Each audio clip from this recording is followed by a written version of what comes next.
buna hedduu yabbuu ta'e tokko egaa addatti danfiseen booda asitti aanan danfatte dhimbiibutti jira. Baay'ee takka furdaadha bunni olaaltan asitti maal isinitti fakkaata baay'isee furdaadha. Asitti mootuu jummaa keenya haala bareedaa ta'e wanta nu barbaachisu wanta qopheeffatu barbaanne qopheeffannee asitti dhiyeeffanneeti jirra. Maashaallah tabaarakallaa. Oolmaa keenya guyyaa har'a haala kanaan dabarsineeti jirra jechuudha. Hedduu namatti tola. Warri chaanala kanaaf haaraa taatan subscribe gochuudhaan maatii keenya taatan kabajaan isin gaafannaa. Warri immoo jalqaba maatii keenya taatan laayikii sheerii gochuudhaan akkasumas yaada muraada keessan bakka saanduqa koomentiitti barreessuu hin dagatina. Qeeqallee yoo qabaattan achitti barreessaa. Isin jaanitti mootu kan laalluu fi kan dubbisnu ta'a. Egaa hundumaaf gadhuma viidiyoo kanatti na waliin turaa isin jecha kalatti maan gara viidiyootti isin dabarsa. Maashaallah maashaallah. Assalamu alaikum warahmatullahi wabarakatuh. Akkam nagaa jirtanii obboleeyyan kiyya jaallatamuuf kabajamoo akkam jirtan fayyaa keessanii alaamanni isaa namni keessan dalagaa fi maal fakkaati isin jaa hundi keessanuu baga guyyaa jaallatamaa guyyaa kabajamaa guyyaa jummaatiin isin ga'e isin jechaa warri fitrii kunuu amma manarraa bahee naannawa irraa fa'aa jira. Egaa namni yuutuubii dalaguu jechuun xiqqoo ni ulfaata. Gaafa akkanatti uforaawaa jettee deemtu namni si ajaa'ibsiifata jechuudha. Karratti waan amma gisee dhufe daftee bilbila gadi qabda akkaatti wayii jechuun hin baratamne yeroo akkanatti bahutti jira. Hadhammoo irranumaa gadi isinii waraabee yuusloof innaa kana fakkaataa haala kanaan ganama sa'aatii lamaaf wayii sa'aatiin kun kanaafuu ammaan tana bakka meeqa guyyaa jummallee rabbii eema deemaanii innaa rabbi keeriyaa godhuti dirqama waan deemuu qabuuf tokko ture achumaanillee waan tokko wajjin kan binnu ta'a. Uffata wayii namni naa'onni jedhee ture isallee isinitti agarsiisa. Kun akkuma argartan kana mana uffata dhiiraati. Bakki kun uffata babbareedatu jira. Amma uffata kana gatiin isaa hundaatu tokkoon gargara jechuudha. Haga qarshii 3,000 meetirii tokko ni jira. Qarshii irraa gadeen gadi qannasu qarshii 600 meetirii takka gadi qannasu jechuudha. Jiddugaleessi 1,500 ka kumallee jira ka 900 illee jira. Bareedni 1,500 jechuudha. Yoo carqiin bareeda ta'e ka qannasu isiniin jedhee jira. Ka gadi bu'aan wayii gadi bu'aan qarshii 600 achirraa olmoo haga 3,000 jira jechuudha. Meetirri tokko jechuudha. Dhiira tokko meetira 3tu gaa yoo sadariyaa hojjedhameef meetira 3 walakkaa ta'uu danda'a. Garuu baay'inaan kana malee namni ordarii godhatu meetira 3. Kanaafuu ka jiddugaleessaa sanis bitachuu dandeettanii ka gadiin gadi bu'aa sanillee bitachuu dandeettanii akkasumas baay'een keessan jechuudha. Uffati bintisisaa biyya keessa jira warri jettan kunniin amma shifoonii jedhamu. Ka gabarii hojii hojjetamu gabarii malee hin hojjetamu carqiiwwan kun haphii waan ta'eef gabarii barbaachisa. Shifoon immoo kun tokkoffaaf lammaffaa sadaffaa qaba. Ka garmalee haphiitu jira jiddugaleessaatu jira garuu hedduu babbareedoo gartanii maashaallah. Innaa akkasii meetiri tokko meeqa warri jettan meetiri tokko ka qarshii 700 jira ka 800 jira akka kuma carqiititti jechuudha. Hordoftoota kiyya waan dhaabbataa miti gisee tokko gatii waan nama gaafattan wanni dhaabbataa fakkeenyaaf amma carqiin kun aynaan kun hundi isaatu gatiin isaa tokko miti. Amma fakkeenyaaf kun 500 yoo ta'e ka biraa ka 600 jiraatu danda'a ka biraa ka 800 jiraatu danda'a. Kanaafuu garaagara jechuudha. Akkuma qalbii nama seeneen gatiin isaatiin namni kan bitatu ta'a jechuudha. Akkana isin hordoftoota kiyya asitti deemee carqii dhiiraa ture kaanii fuudhee carqii nama 3f ta'u akkas fuudhee ofii kiyyaallee egaa waan tokko lallaalee deemee akkasitti akkubattan abdiin qaba. Namoonni uffata dhiiraa na gaafattan ni jira isin jechuu barbaadeeti. Yoo lakkaa'amtanii likeetii keessanitti ergitanii mootu qamisii warri na gaafatan ni jirtan isin dalagsa inshaallah isin jira. Asitti immoo lukkuu bituu deemee jechuudha. Likkoo turee rodda bite sagashii 900 moo'ee bite bisoonis har'a yoo dhabu qarshii 500 jaan jechuudha. Ma ajaa'iba sanittuu namatti tolu tarii hangana malamee deemee sa'aatii 3 bakka beebisaatiin kun jechuudha. Yoo achi dhaqu bakka kajana guutuun dhaabee eegasiitti dhiise 1,500 lukkuu bakka kanatti natti tolee ataakiltii maashaallah horaa fuullee ta'e garuu namni natti hin tolle achumaan dhiisee siinjaa hordoftoota kiyya. Innaa baay'ee ulfaataadha jireenyi garam akka deemaa jiru hedduu namatti ulfaata. Egaa haaluma yerooti waanuma biyyi fide homaa gochuun hin danda'amu. Garuu jireenyi qaala'ee asitti illee habaabii kana biteen ture kiiloon birrii 60 ka 70 illee jira. erga waan bitee dhufee booda hedduu dadhabe wallahi laazim baay'ee takka dadhabe ganamaan aduun adaamaa kana torbaan lama ga'e hunda akkanatti baay'ee garmalee o'uu eegalee jechuudha hedduu oo'a ganamumaanuu jechuudha. Innaa hordoftoota kee lukkuu dhabee dhufee waan biraa dhimma deemeef geeffadhee jira. Asitti muuzii bitee jira habaabii kana bitee saniin booda lukkuu dhabee jennaan foon bitee foon sunuyyuu harrijummaa waan ta'eef sa'aatii booda hin argamu jechuudha. Ta'irra ga'ee bitee jira waan riskii kiyyaa. Inni akkasiin jaarrachota kee warra gammadaa jirtan viidiyoo laayikii gochuuf hin dagatinaa. Hojiin keenya amma eegaluuf deema. Dadhabnullee amma daddafee gara hojii seena jechuudha. Uffatumallee hin jijjiiranne hijaaba qofa ofirraa baasinatti waan ta'eef sun gurraachi harkisa. Innaa habaabii kana bitee jira. Habaabii kana qarshii meeqaan bite isiniif fakkaati qarshii 350 isa takkitti tan. Innaa muuzii bitee eegaa kana fakkaata. Eegas booda muuzii diquma bitee kiiloo 2 foon tana bite jechuudha. Foon kiiloo takkitti bitee dhufee ni dhabe. Ani lukkuu bitee bituuf yaadee mana bahe garuu lukkuun hin jirtu. Ta'uma takka hin qabne tana 500 jedhan jechuudha. Keerimaaf jedhee dhiisee biraa dhufe natti hin tolle. Ani waan natti hin tolle tokko hin godhu gizee makamu. Tanas laala waan takka natti hin tolle jiran guunne lukkuun sun. Innaa isa dhiisee foon kana bitee dhufe kanaafuu amman tana dalagutti seena. Ganama shunkurtiin ciramina eegee waan ta'eef dafee ammaan tana sa'aatiin deemaa jira waan ta'eef dafee viidiyoo guutuulee isinitti agarsiisuu baadhu isin waanuma laaltan laayik sheer gochuu hin dagatina. Namoonni immoo asumaanuu kasala qabsiisaa waa isin jaa namoonni meeshaa na gaafattan namoonni gizee dhibba waasaappii imoo natti dawwaltan imoo keessattuu bismillah isaa maal taatan laala amma waan tokko yoo barbaaddan fakkeenyaaf mee ani badoomaafuu yoo miti kan akkana isin jedhu isin hubachiisa sirriitti. Amma meeshaa torbaan lamaan booda bitatuu barbaadaniif hadha maaliif gatii na gaafattan? Har'aan gatii isinitti himee jedhee gatii sanii beektanii birrii qopheeffattanaa jennu gaafa isin birrii ergitan san meeshaan sun torbaan lamaan hadhaa gatiin hadhaa isinitti himu torbaan lamaan hadhaa achi hin jiru jechuudha. Kanaaf nulachuufuu dadhabbii mataa. Ani hadha gatii hundaatu isinitti himee hisaaba godhattanii torbaan lamaan hadhaa maallaqa gizee ergitan meeshaan sun gatii hadhaatiin hin jiru. Kanaafuu hisaaba mallee irra deebiidhaan isinitti himee jechuudha gaafsanis. Kanaafuu gizee itti qophooftan dubbisa hordoftoota kee anaafillee isinifillee akkas wayya. Amma fakkeenyaaf birrii boru erguu yoo edde birrii fakkeenyaaf boru kan iftaan yoo erguu edde hadha gatii yoo na gaafatte akkasitti hima. Guyyaa 10 booda ji'a booda warri jettan gizee bira geettan inshaallah gizee masanitti gizee niyyaan teessa yookaan immoo gizee wanni yaaddan suni harkarra isinii dhufee maallaqni harkarra isinii dhufee jettan na dubbisaa isin jaa isinumaa fi yeroo sanitti waan jiru isinitti hima jechuudha. Kanaaf warri natti bilbiltanatti hin bilbilina warri meeshaalee barbaadan lakkoofsa kiyya asirra isinii kaaya warri qophii taatan qofa jechuudha hordoftoota kiyya osoo qophiin ta'in ofillee biiziin godhina nallee biiziin hin godhina. Inshaallah gizee miti qophooftan ani jira jechuudha online irra inshaallah. Rabbiin fayyaa nuu haa kennu nu maraafu isinillee yaada muraada keessan isinii haa guutu gizee isinii guutteetiin itti qophooftan dubbisaan isin jaa.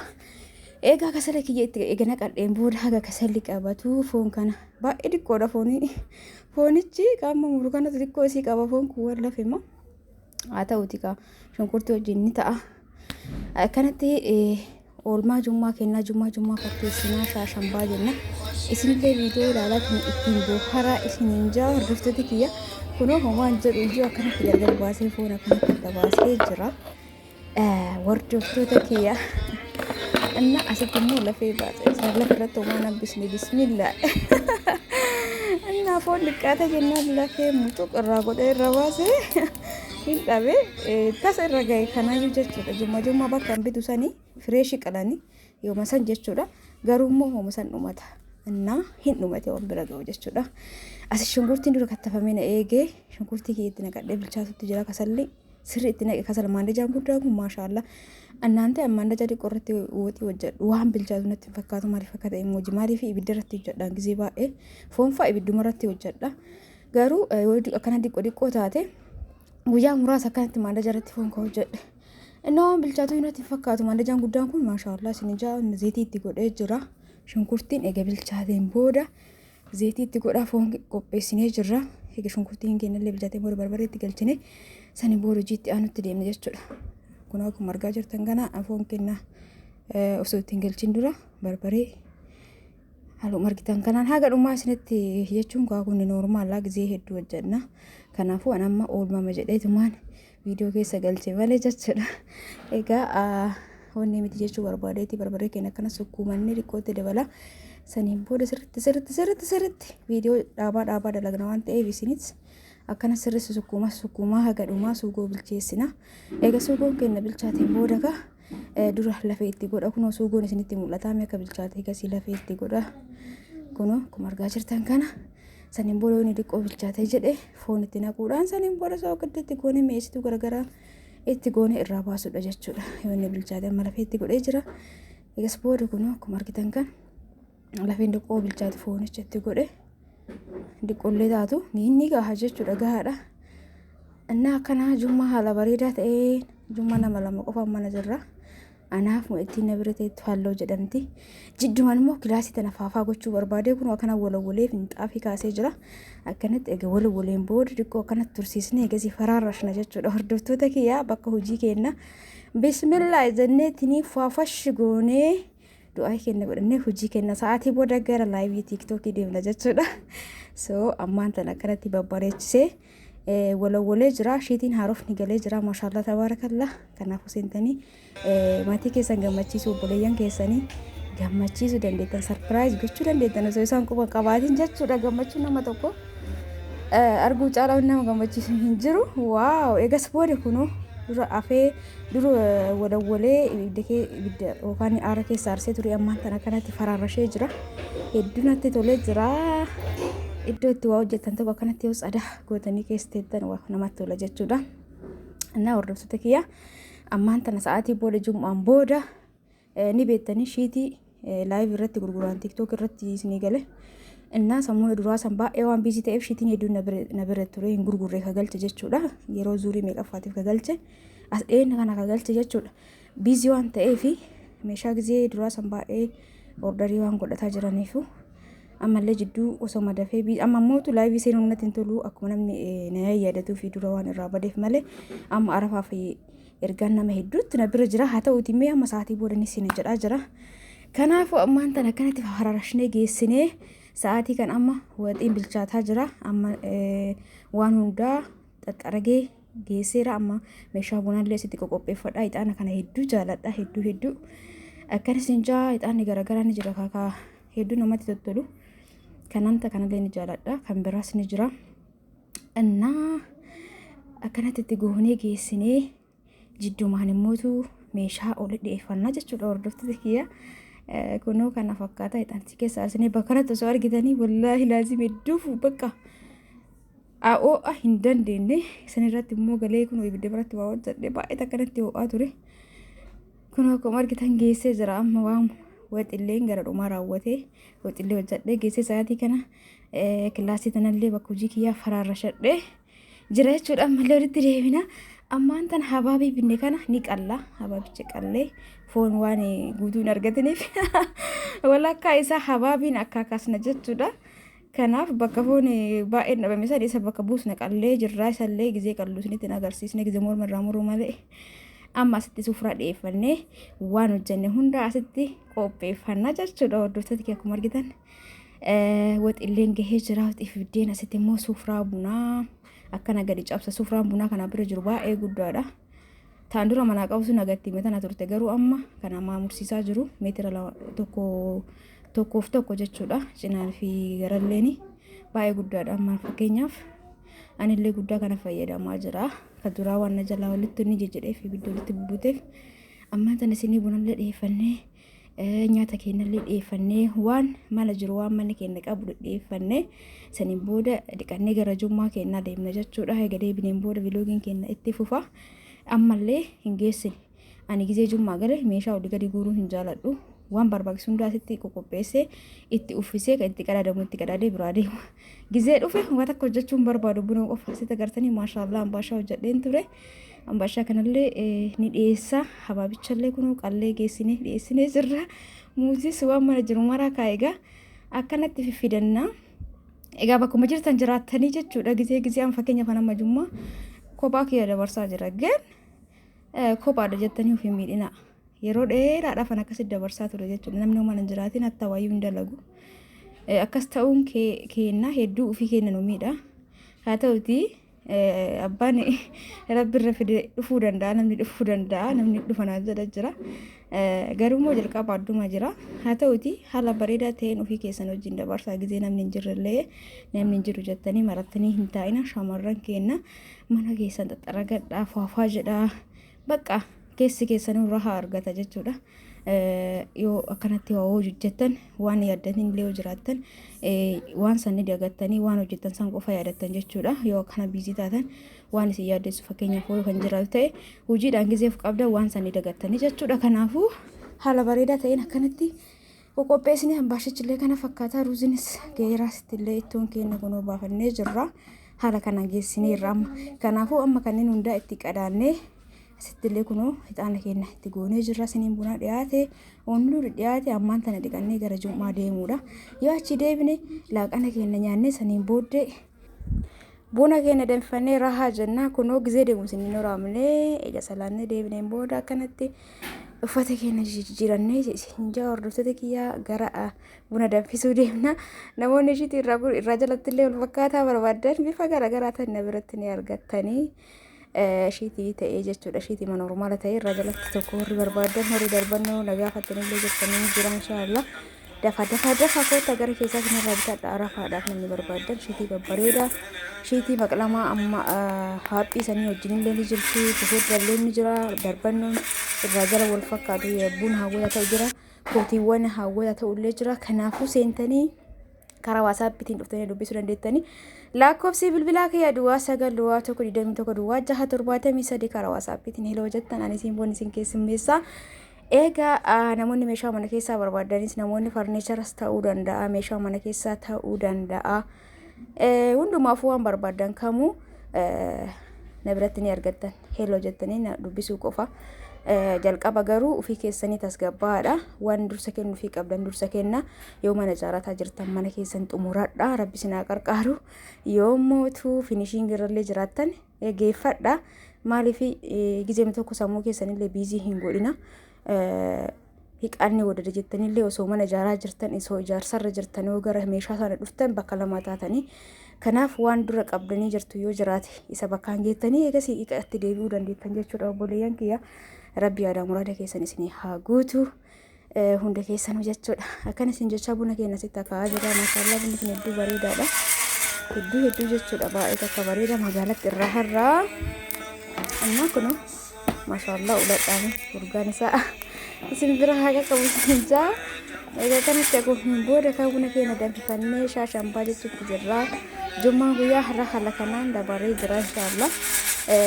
Nama torbaanii rabbiin hunaa jedhu.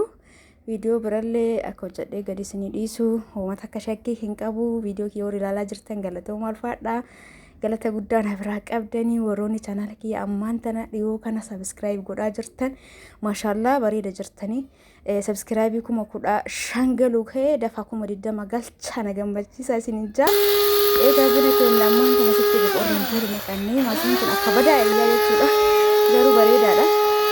Tes booda hordoftoota kiyyaa kunoo buna keenya gizee maashinii kana danfisnu waloraa godhuu qabdan garmalee hin bulleessina. Kunoo maxilaa qabaawonni kuni waan qal'aa saniin buna ol maxxata. Eegas buna tumne san asirratti baasna likki guutuu gara guutuuf deemuutti afaan irratti akkaataa buna keessanii eebbisuu barbaadanii fi qal'isuu barbaadaniiti. Garuu bishaan bakki jala qaban sun diqqa waan ta'eef bunni hedduu bareeda ta'e cimmiqqa jedhee ka ol ba'u sun maashaallah bakka hedduu namatti tola jechuudha. Of eeggannoo godhaa akka isiniin jedhe bakka kanatti amma qabannaa irraa na jalaa cabeena. Haarawaa waggaa tokko ga'e na fakkaate qabannaa isaatti irraa ba'ee laastikii qabaa ture. Akkana maan kan banee isinitti agarsiisa. Agartanii buna akkana xallalee ol fida. Wanni isin of eeggannoo gootan gizee dhixxan qofa bakki bunni keessaa ol kun agartanii cinaa bunni keessaa ol jigu kana bakka kana yoo waa itti cuqqaalameetiin hin affaname jechuudha. Wanni tun namatti ol dhooti balaa namarraan geetti jechuudha. Innaa kolbaan dhiquudha. Wanni biraa immoo buna keessan garmalee duqeetii gootanii daakana likkimatti daakuu qabdanii jechuudha. Waan gara kaanii kun waan itti fayyadamaa jira. boonni tana jaalannee jirra garuu ati namarra dhooti jennaan sodaannee warri jettanii na gaafattan narraa bitattanii isirraa binnee akkana taatee illee hin je'ina ani immoo faayidaa isaatiif miidhaa isallee isinitti himaa jira wanni isin godhuu qabdan kolbatti dhiquudha saniin booda buna keessan garmalee hin bulleessina waan gana gara kaanii kun waan agartanii mireen itti fayyadamaa jira buna furdaa warri jaalattan fa'aa buna gurraacha warri fayyadamtan maashaallah akkamitti akka mi'eessu wallahi laazim እና aanan hojillee danfistan buna kaaffee jedha jechuudha sitti danfistanii aananitti yoo qarartan buna bakka kaaffee dhuddan san akkas jedha hedduu namatti tola kanaaf egaa danfeen boodan irraa buusee kunoo haala kanaan aanan irra kaayeeti jira aannan kanatti achi dhimbiiba jechuudha hedduu namatti tola hoo barbaadan gara keessaatti na dubbisa warri meeshaa sonaan je'in warri meeshaa keessa isinii kaayetti gammadan jirtanii namoonni meeshaa barbaadan bitattan waan mana keessa jechuudha agartanii buna kana laalamee akka inni jiru maashaallah yabbin isaatira darbee waan ho'ii qaba waan akka dhadhaawii waan itti godhan fakkaata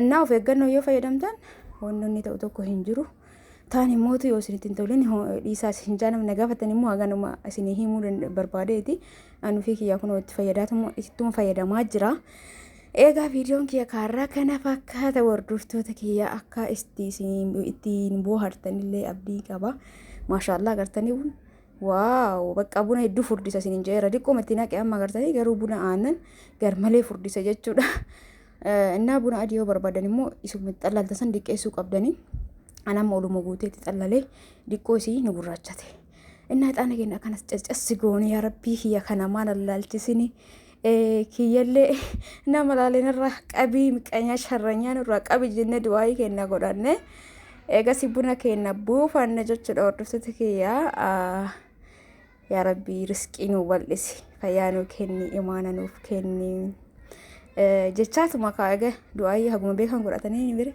innaa buna keenya akkanatti buusannee jumaa bareeda dabarsinee jirra isinillee bakkuma jirtanitti haala bareedaatiin akka dabarsitan abdiin qaba egaa viidiyoon kiyya kaarraa kanumaan raawwatee jira hordoftoota kiyya viidiyoo biraatiin inshaallah walitti deebina hangasitti hundi keessanuu bakkuma jirtanitti halkan kayrii keessanaa bulaa warri na jaalattan warri na kabajan hedduu isin jaaladha hedduu isin kabaja rabbi isin jaalatti isiniin jecha viidiyoon kiyya raawwateeti jira halkan gaarii keessanaa bulaa baay'ee